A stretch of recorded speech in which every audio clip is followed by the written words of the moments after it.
Hey guys. Welcome back to another episode of Pew Time with Tony. And Jackie. And in case you can't tell, I sound Muffled? muffled, reserved. My tooth is still hurting. I go in for a lovely root canal tomorrow. So this episode may be a wee bit shorter because He can only talk with his hands right now because he's Italian, but you can't see him. and it hurts. So I apologize, but we want to make sure we get it out to you. Jump in. Good news. Good news. KMR, which, if you guys remember, I talked about episode or a few episodes ago, something like that. Yeah. They are the Czech company that builds like a Tanfo CZ clone hyper like fit precision style gun. Well, now they are available in the US. They're exclusively imported through Da Vinci Machining.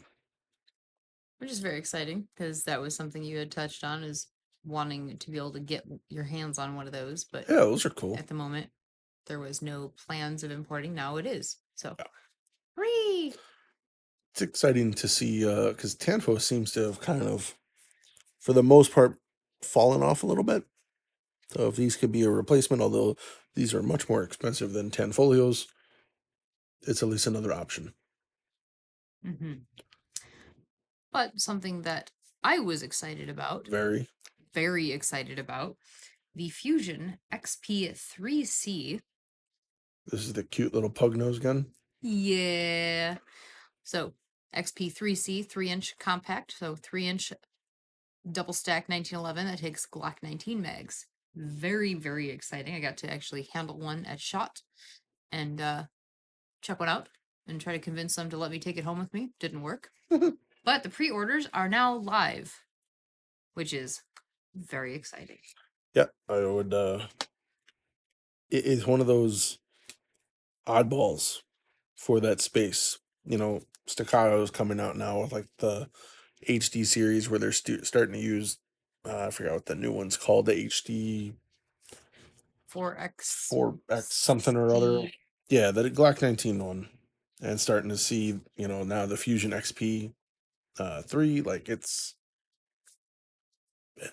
becoming a thing, and I think that market's going to continue to grow. And EAA also had their XXXXXXX comp something or another thing. Yeah. The double XC or double something. But that one I'm pretty sure had a full size grip and a 3-inch. No, compact one. Was it compact? Maybe it just felt like larger than life in my hands with a short nose. I'm pretty sure it was compact, or at least they did that as an offering. Not much in shooting sports news. Season's kind of just kicking off, so we'll have more of that here in the future. So that brings us to our week in shooting. Yes. One of the questions you guys submitted this week actually ties into our week in shooting, which we'll touch on in a bit. Squirrel. So thank you guys thank you guys so much for submitting all of those questions, and also for your grace with us as we were one day postponed on our release. So Yes. Thank you very much. I kicked off this week with well, not this week, but the first thing I did this week, aside from doing a little dry fire, is I did get a nice live fire practice in. And I actually went out with my buddy Jose. And it was nice to kind of have a practice buddy and push back and forth, and just breaking it up, doing the solo stuff all the time is nice. We really hammered on transitions. We started off with a simple stage with 2 poppers on the left, or no, 1 popper on the left, and then move over.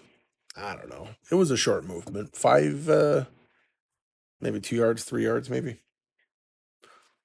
And then we had a popper and a plate rack. So we were going, go to the left first, popper, right first, 1 plate, popper. And then we could just repeat the drill. And the reason we were using steel is because we both forgot targets. My guess would have been your pasters. Nope, targets. I had plenty of pasters in my bag. No targets. That sucks. He even texted me, "You gonna bring targets?" Yep. Get there. Did you bring targets? Nope. Looks like it's practice on steel. Well, no, we made it work though. So that's I structured this practice in a way that I've done before that I like, where we start pretty broad, kind of get like cold stage runs in, and then we eliminated the movement and kind of did a designated target to where we had the popper and then the plate rack. So we would go 2 on the popper. So it was a mini popper. So a controlled pair having to be pretty tight to hit the popper twice, to one of the plates, back to the popper twice, to the next plate, so on and so forth through the whole thing. And that was good. We were really starting to learn and open our eyes to how much we could drive the gun, really getting our eyes to the next steel. And then I wanted to take it a step further and isolate the transition only. So we widened out the targets. We used a big steel, just a big giant square piece of steel all the way to the left. And then we used the plate rack again. And I wanted to start from not having the gun, not having to draw. So gun on steel, and your reaction to the beep was to shoot, then transition. So you're only paying attention to the transition.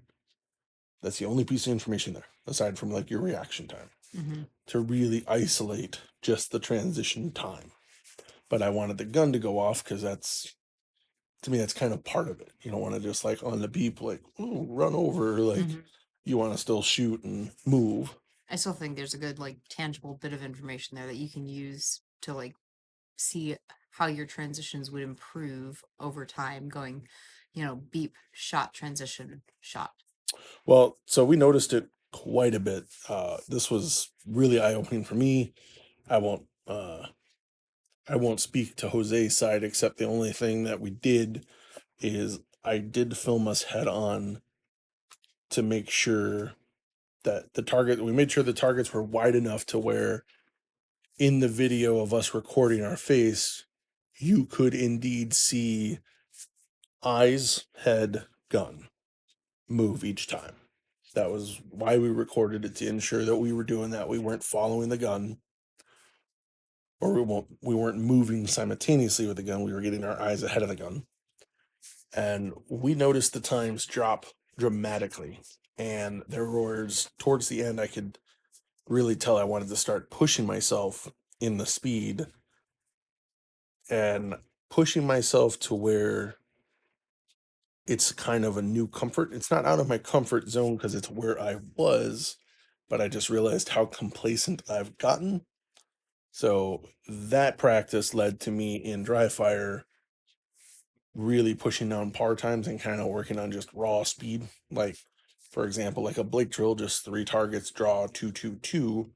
I set a par time of like 1.4 or 1.5, something ridiculous, Just to push to speed. keep pushing the urgency and get the aggressiveness out of me again.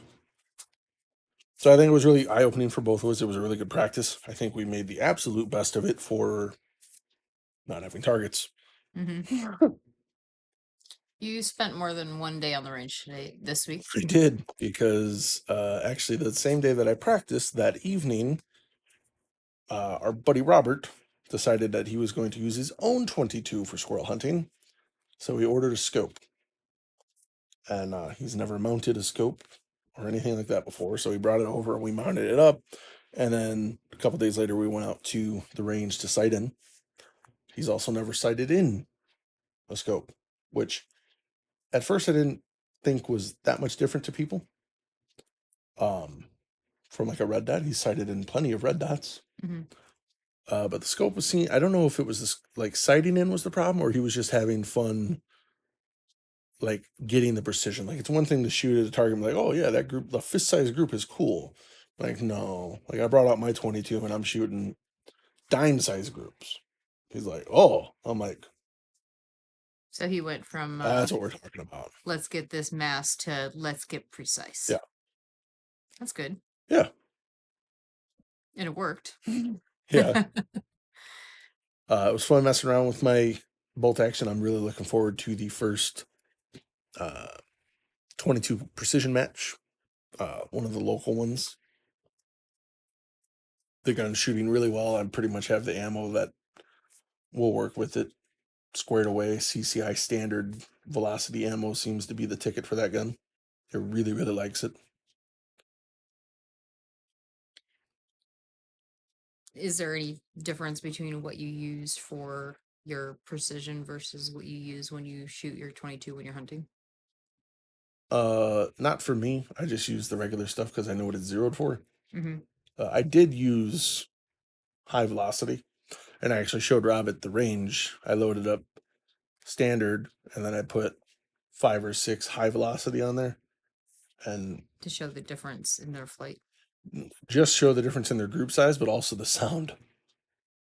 It was he could tell, and I showed him like that's what to expect with high velocity, and this is what I expect with standard. It was dramatically different. Tighter group with the standard because that's what you're Tighter. Yeah. I mean, you're talking 3 times tighter. Wow, that's significant. And I shot my 22 and messed around with it because I could have sworn I asked you to pack the bag, but maybe I didn't. I was just dreaming that you actually packed my bags to go to the range. I was gonna Keep dreaming. I was putting I picked up some new shot shell to go squirrel hunting with, and I wanted to pattern it because I was putting a full choke in. Excuse me. I brought the shells, And you brought the long gun bag. and I brought the long gun bag that had 2 22 rifles in it, not a shotgun. Mm-hmm. So we were already shooting at the range, and I decided to kind of just have the attitude of come Sunday when we go shooting, just fuck it. We're doing it live. Right. And it ended up working out, really well. The number 5 shot. Yeah. That's what I switched to. Winchester Super X number 5 instead of like a 7.5. I was using 7.5 cylinder choke before. Now I switched to a full choke number 5, going at about 1340 feet per second. So they're moving. Cooking. Um, Like cooking squirrel. yeah. Well, that was probably the best call you made for the shotgun for the trip that we made. That's true. Because we did go hunting on Sunday. We did. It was a blast. Uh-huh. More of a blast than a pink or a pew or a dink, because there was not a lot of 22 action happening. There was some. I also target practice this week.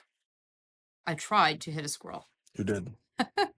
I fired 1 round. I had 1 squirrel that was close enough and not moving as erratically as they sometimes do to where I was confident in my shot. I just missed. It just came out. That was it. I just missed. They're tiny little bastards that are very fast. I mean, I went to go, he was walking out on a branch. I went to go lead. I decided that was not the best way to do it, because what if he stops, right? So I start coming back towards him, and as I broke my shot, he did move. I was like, well, I wonder, I mean, I might have got him. This little dude did a pull-up off of the branch that he was he just like dropped down. I'm like, oh my God, I got him. He hung from his hands, jumped back up onto the branch, scurried down the tree, and pew, away he went. So he for sure didn't get hit. He was doing pull-ups on that branch and then ran off. So I missed my shot. Rob took a few shots. Well, before Rob took a shot, Rob almost got ran over by a squirrel. Which is hilarious. So we were all sitting kind of congregated. I think that's kind of the fun that we have with squirrel hunting is it's not like deer or turkey where you got to be like super quiet.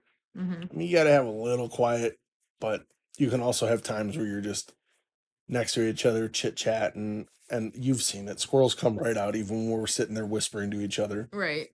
So it's not as Deer came out when we were whispering to each other. Well, that's true. But it's not as imperative. So we were out having a good time, and he decided to go sit by a tree a little bit away from me.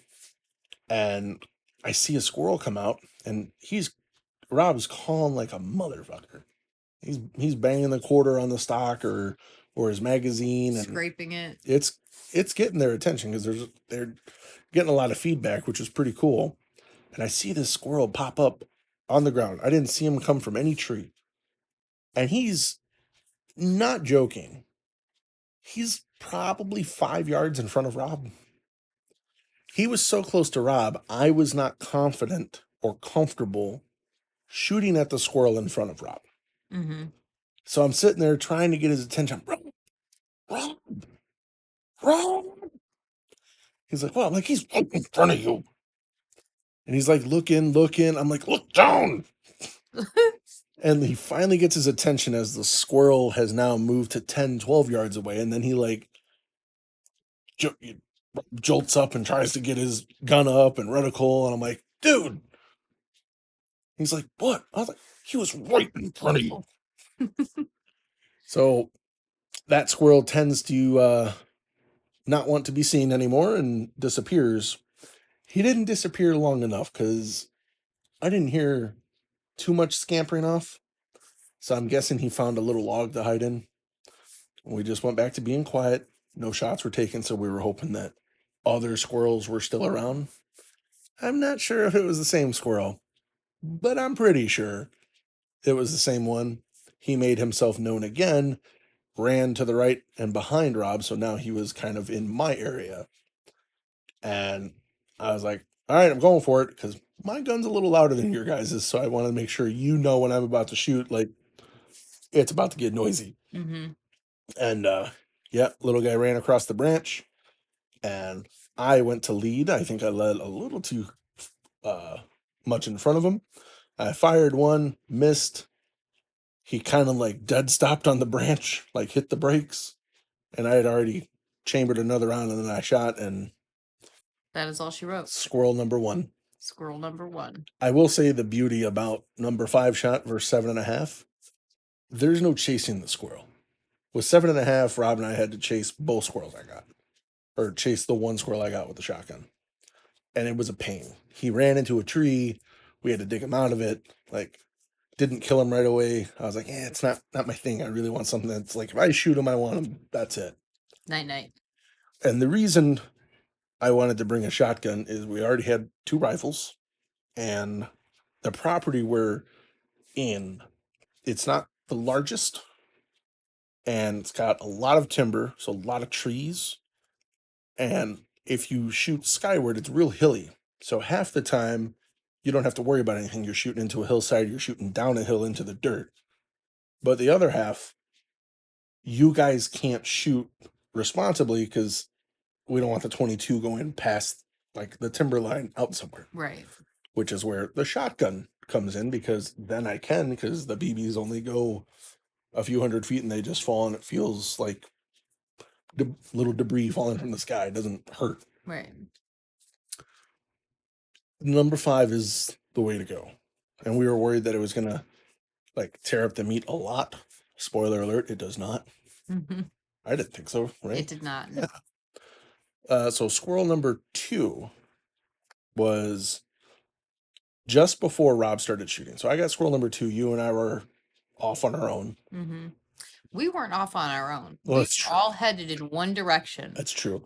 Rob decided to be a lone wolf McQuaid and went the opposite direction. Right. I mean, opposite. We're going northeast. He's going southwest, back to where we came. I don't know where he went. Unfinished business. He felt some kind of way. I told him the squirrel almost ran him over. Yeah. I did tell him he needs to get the squirrel paw prints tattooed on his chest. Well, the next spot we went to, it was really, really sunny, and I should have brought sunglasses. Yeah. I got to tell you guys, when you hunt in groups, like we were talking about the 3 of us and like congregating together, we weren't like only once when we were out, we were sitting side by side, all three of us, on a down tree. Mm-hmm. The rest of it, we were in the general vicinity, within 5 or 10 yards of each other, but spread out and generally facing opposite directions, triangulating outwards. Mm-hmm. So, because I'm the princess that I am, I chose the west direction, so I'm not staring into the sun, which is the way I looked all day long, was westward, which is really nice. But this one particular one we went to, we were both facing, would it be north? Mm-hmm. So the sun was on our left, and you were on my left. So I couldn't look in your direction without sheltering my eyes. I couldn't look at anything over in that general I area. was on your right when I got the squirrel when we moved, because you ended up moving to the left to the stump. Before then, though, the one that I missed. Oh, The one- oh yes.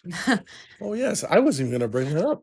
I'm so glad you brought it up. I was sitting, he had hunkered down in front of a tree on the ground. I was standing for a while. My back was killing me. So I was standing for a while. I'm like, you know what? I do need to sit, lugging the gun around, just lugging a squirrel around in the sack on my leg. Gotta sit down. So I go and park it right where I'm sitting. There's a tree in the way of where Tony spotted a squirrel. Also, directly into the sunlight. There was no way I would have seen this squirrel. I'm looking at the map on my phone Yeah. So it's not the sun's fault. She was looking at her phone. as well. But when you told me, hey, look, I still couldn't see anything. So it didn't matter. Regardless, he hasn't been leaving it alone all week long that I was on my phone. I was looking at the map. For what? You knew where you were? I was looking at the direction, like where we were. The sun. Oh my gosh. Anyways. All right, so she moved over. Second squirrel comes out, and this one almost ran me over. I was sitting there doing the little quarter trick. We banged them together, and he popped out, ran directly at me, probably got within 5 yards of me. I didn't have my gun Ready. in my hands. I had it on the tree. You were doing the call. Right. So you had your hands full. So I rushed to grab the gun. He runs on a tree. As I get the gun, he scurries about, runs towards a downed tree. I shoot once. He ducked behind the tree. And then I had my red dot on him still. And he peeks his head up, staring directly at me. So the skinniest profile you could see of a squirrel. And it was, well, unfortunately, it was fate for him.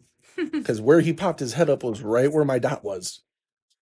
And boom, pulled the trigger. Jackie's like, "You get him?" I was like, I'm gonna say yes, but I saw him in the red dot window, and then when I pulled the trigger, I didn't see him. So I'm not really sure. So we're looking. I'm like, there's no way I missed. He was dead still. That was it. There's no way. Come to find out, much like the movies, and apparently being at 10 yards, maybe 12. Being hit with number 5 out of a full choke and 1,300 feet per second, he flew back 10 feet and tumbled into a brush pile. Which, it was shocking because when we were looking for him, we were looking like under the edge of the log, like maybe he, scurried underneath before he passed, the area surrounding.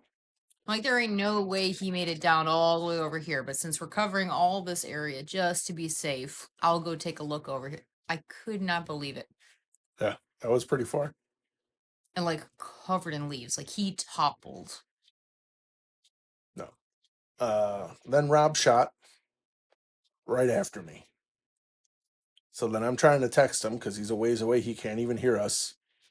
I'm like, "Did you get him?" He goes, "Yes." And then I see the bubbles. And he's like, "I think."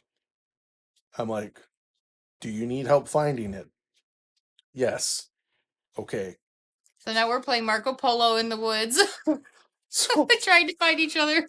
So we go over to help him find it, and no luck seeing anything. There's no blood, no nothing. Jackie apparently in another life is a hunting dog. And she actually, well, Robert heard the squirrel. He's like, I hear scratching. And you went and looked in a down log. And what you found was a not very injured, very angry, very scared squirrel. About 12 to 18 inches from my face. Like less than the tip of my fingers. Because I was close enough to touch the hole, but I hadn't put my hand up. I was going to grab a stick and poke in. But I was close enough to touch the hole. And this little fucker just popped out, looked at my face. I swear he went like Macaulay Culkin and right back in the hole. So he ran out, and I don't know where the hell he went to. Nowhere to be found after that. Nowhere to be found after that. The next one we got, Rob says, and judging by the body after the fact, it is completely true. Rob did hit this squirrel. He hit him a little further back on the body than he wanted. It went through his rear leg and through his testicles. It is mating season. They are large. So great job, Rob. It's a big target. Right. But he was still moving with some haste. He ran straight up a tree, and I told Rob, move, I'll get him. And he ran on the opposite side where we were, and there was a hole right at the top. And I was a little sadistic in this, but I really wanted to get another squirrel. Not to mention, I mean, he's probably going to bleed to death if you finish it off. So he's climbing in. He's not quite in. I'm like, well, full choke, 1,300 feet per second, number 5. That tree's pretty hollow at the top. And I really wish we had the camera rolling, because you can ask Jackie and Rob. I said, knock, knock, boom. And you just see acorns and leaves fly everywhere. Like a piñata that got busted. It was crazy. And then next thing you know, old Rocky the squirrel is Hans Grubering from the top of the tree, falling all the way to the ground in front of us. Yep. And then I don't know why I asked Rob, but I felt the need. Is he dead? He goes, I think so. I don't think there's any question on that particular one as to whether or not he has made it. So Robert was really, really upset that, much like in Call of Duty, where life imitates art, I supposedly stole his kill, and he only got 50 points. The last one was like your absolute superstar moment, like Mr. Stealth Ninja.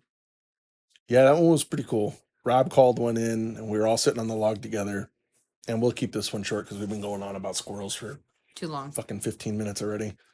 Anyway, I didn't have my gun on me. This is actually the same log that Jackie apparently took a picture of me sleeping on. Yes, so all of you on Instagram who follow us and got to see it, you're welcome.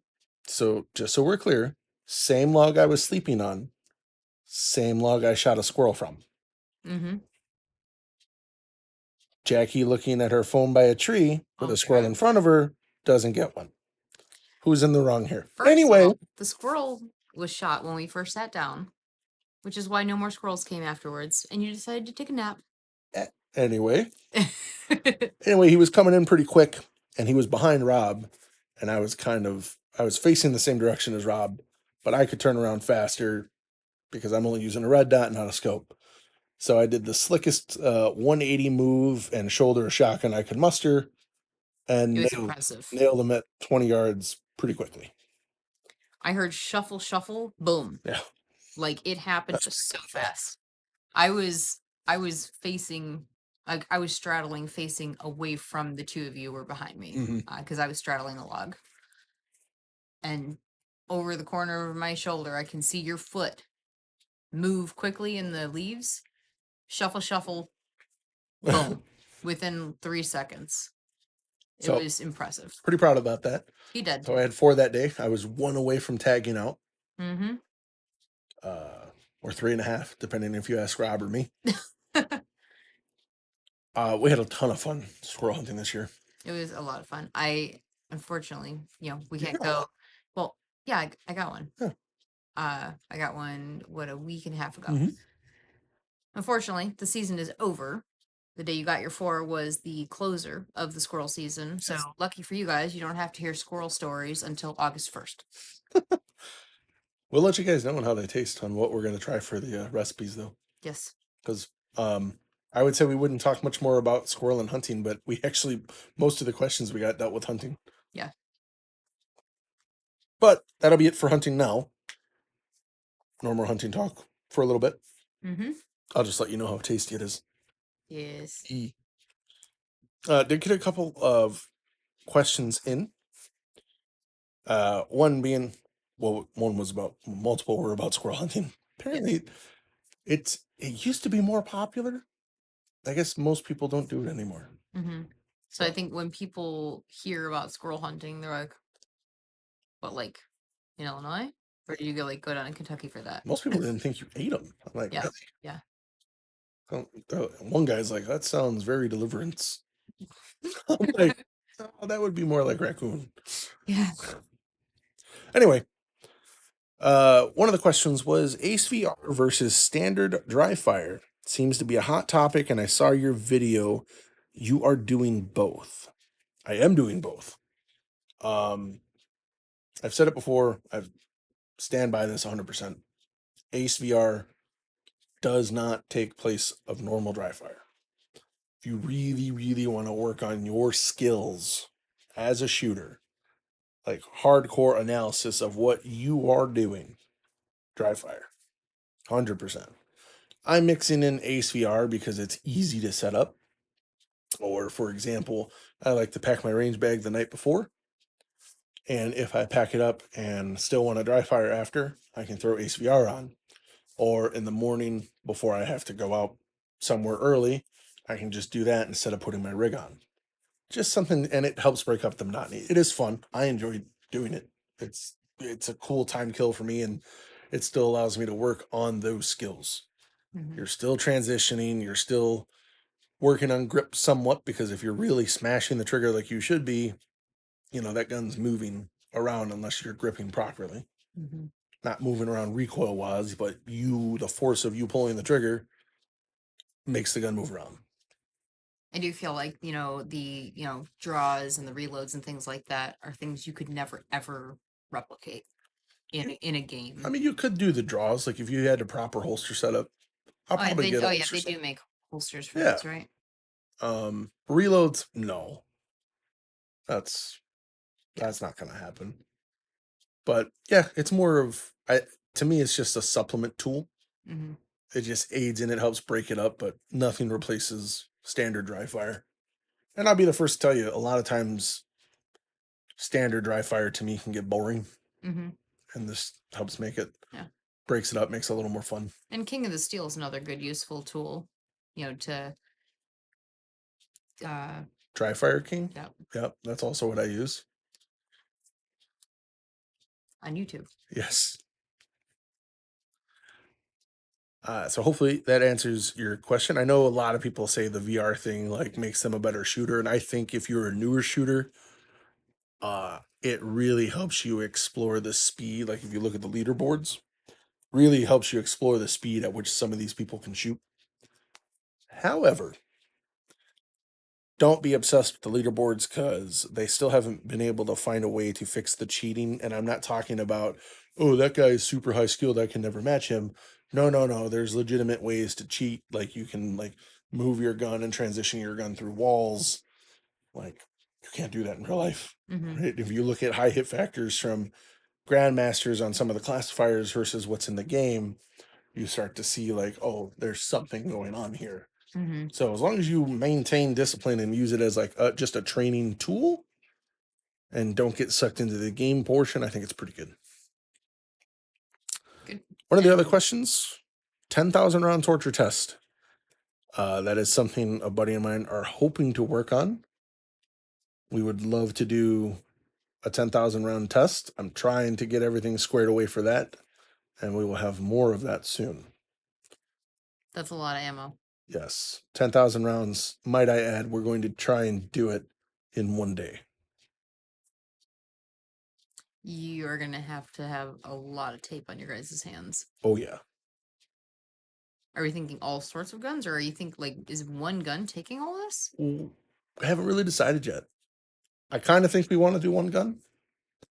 I think it'd be kind of cool just to see if the gun makes it, but I want to bring extra guns in case that gun doesn't make it. Gotcha. Makes sense. And Towards if we G2 do, Millennium? if we do one gun, we're gonna have to bring like gloves or something. It's gonna be very hot. Yeah, you're not gonna be able to touch it. Yeah. So definitely not bringing out the Mini 14. Oh God, no! Can you imagine? The gun would melt. There's no yeah, way. it absolutely would. Speaking of videos, I did put up another video where I reviewed the Impact Machine ICM Slides for CZs. So this is a pretty cool slide. We talked about it over a year ago. They initially came out with it. I finally got around to recording. Thanks, Joe. Put a lot of rounds through it throughout the year. Had friends shoot it. I like it. It's a good way. I mean, the basic no frills version, like what I have, like no iron sights whatsoever, RMR cut, DLC coated, is $300. So it's not that much more than an optic cut, but you get a lot of features, and it's a completely redesigned slide. It's not just an optic ready slide. It's taller, so you have more surface area for serration for like slide manipulation. I personally love. Yeah, I mean, even so, you love it because everyone thinks, oh, it's only good for large hands. No, your smaller hands, it gives you a place for more leverage. Right. Yeah, I can actually like rack it way easier than the CZs. Yeah. And they do a lot of different offerings now. It's not just that. They have, so you can get it for 75 SPO1s or PO1s, whatever the compact version is. So like a PCR. I think the compact version is fucking sweet. That would be an awesome carry gun. But they also do porting packages now. So you can do like inline ports. I think they have some V ports. They have like some kind of chunk port one. All sorts of crazy stuff with it. So it's not just like a plain Jane, like bare slide. So that video is up if you guys want to go check that out. That was pretty cool. I enjoyed it. And now I'm looking for a new a project. CZ frame of some sort. Another project gun. Well, I mean, I had to borrow a gun, and now I have a slide that needs a gun. It's never happened to me before. Mighty convenient. It is convenient. Mighty convenient.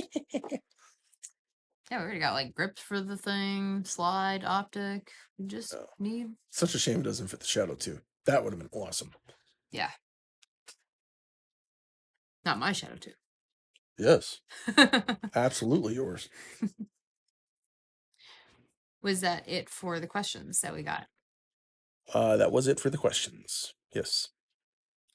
So every Monday night we have our recording session, or first thing Tuesday morning over coffee.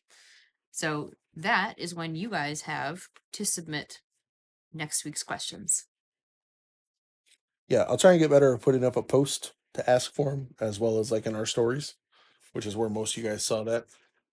So on Instagram or Facebook, just look for the post, or Twitter. I do put it up on Twitter too, or X, whatever the fuck it's called now. So you can put your questions up there or email us at pewtimepodcast@gmail.com. And we do occasionally get some emails, so don't be shy. We have some coming up, but they were more of like and feel free to send us like these emails that we have. They're like full topics. So there's going to be topics that we kind of do a deep dive on, and not necessarily a quick question like the 10,000 or the Ace VR thing. The Squirrel one was a little bit more in depth. You couldn't just throw that into general conversation pieces. Yes. So, yeah, guys, that's going to be it. In case you're wondering, the final tally for this year is 8. I got 5. No. And a half. I got 6. You got 5.5. I got 1. Rob got 1.5. Yeah, I got 6. 8 Rob got 1. You got 1. You just said Rob got 1. Poor Rob. Sucks for you, dude. I know you're gonna listen to this. I love you, bro. All right, guys, that's it. Hopefully next week I'll be able to do a full episode full of a little bit more energy without a fucked up mouth. That's a part of my mouth. Got it. We'll talk to you guys next week. Love you. Bye.